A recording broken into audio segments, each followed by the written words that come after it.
ঘোলার বিলকান্দা ২ গ্রাম পঞ্চায়েতের এক বুথে শতাধিক মৃত ভোটারের নাম এখনো জ্বলজ্বল করছে।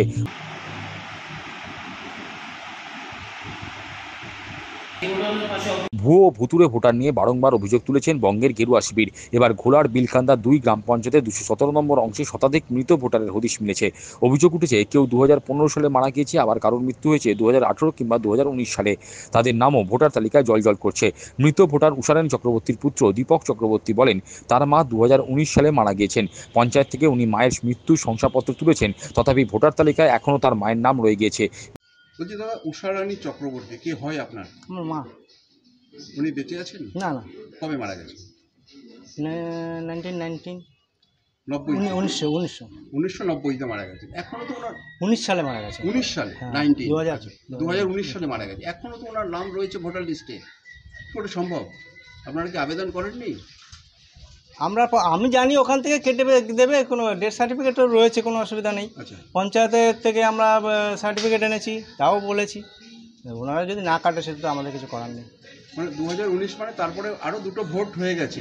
হ্যাঁ, সেক্ষেত্রে কি আপনি ওনার নামে তো যদি ভোট পড়ে থাকে সেটা আপনারা সেটা জানেন? না, জানবো না, কী করে জানবো, কী করে ওটা?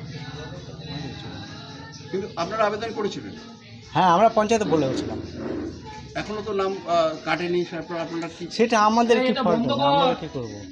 আমরা তো জানি না কেটেছে কি কাটেনি। এই যে রাজ্যে এসআইআর চালু হয়েছে, এতে কি মনে হয় আপনার? ভালো হবে না খারাপ হবে? সবার ভালো হলে আমারও ভালো হবে। এসআইআর ফলে যেটা হচ্ছে যে বহু মানুষ তাদের নাম বাদ যাচ্ছে এবং মৃত ভোটার, যেটা আপনার হ্যাঁ, সে তো মৃত ভোটার, তাদের তো ভোট কোনো মতেই হয় না, সেটা তো সবাই জানে। মানে আপনারা চাইছেন এসআইআর হোক? সবার ভালো হলে আমার ভালো। না, আমি চাইবো যে আমি সবার ভালো হোক, তাহলে আমার ভালো হবে। বিজেপি নেতা জয় সাহা বলেন, বিলকান্দা ১ কিংবা বিলকান্দা ২ পঞ্চায়েত সহ খড়দা অঞ্চলের মানুষজন তৃণমূলের সঙ্গে নেই। তাই শাসক দল তৃণমূল কংগ্রেস প্রতিটি অংশে মৃত ও ভুয়ো ভোটার ঢুকিয়ে রেখেছে। ২০১৭ নম্বর অংশে শতাধিক মৃত ভোটারের হদিশ মিলেছে। হয়তো ওই অংশে আরও ভুয়ো ভোটার রয়েছে। জয়ের দাবি, এসআইআর প্রক্রিয়ায় খড়দা বিধানসভা কেন্দ্রের কমপক্ষে ২০ থেকে ২৫,০০০ ভুয়ো ও ভুতুড়ে ভোটারের নাম বাদ যাবে। তাই শাসক দল এসআইআর প্রক্রিয়ার বিরোধিতা করছে। বিলকান্দা 1, বিলকান্দা 2, খড়দা অঞ্চলের যতগুলো পঞ্চায়েত আছে সেই পঞ্চায়েতগুলো সব সময় ভারতীয় জনতা পার্টিকে জয়ী করে।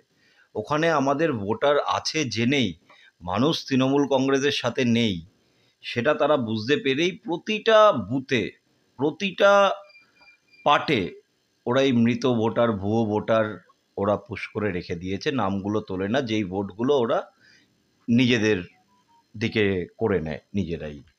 তো একটা পার্ট ২১৭, সেই পার্টে শতাধিক মৃত ভোটার, আরও কত ভুয়ো ভোটার রয়েছে।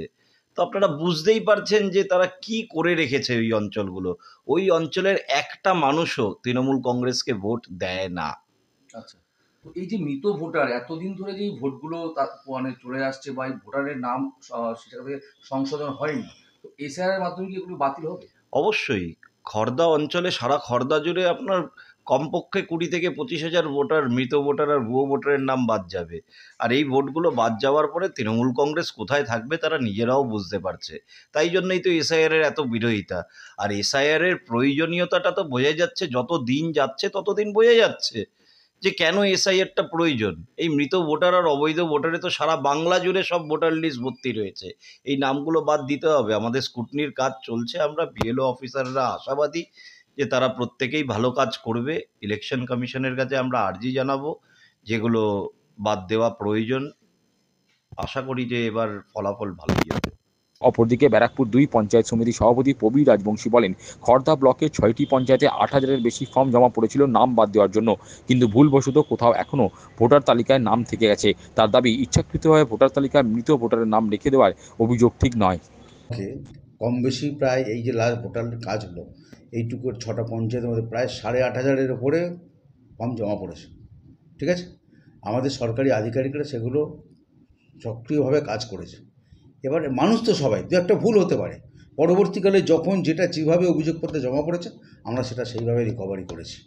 মানুষ যারা কাজ করে তাদেরই ভুল হয়, যারা সরকারি আধিকারিক তারা তো কেউ ভগবান না, ভুল হতে পারে, অসম্ভব কিছু নয়। কিন্তু তার মানে এই নয় যে আমরা ইচ্ছাকৃতভাবে শতাধিক মানুষের যারা আছে তাদের ভোটার কার্ড আধার কার্ড রেখে দিয়ে সেই পরিবারগুলোকে আমরা হ্যারেস করবো যাতে তাদের ডেথ সার্টিফিকেট না পায়।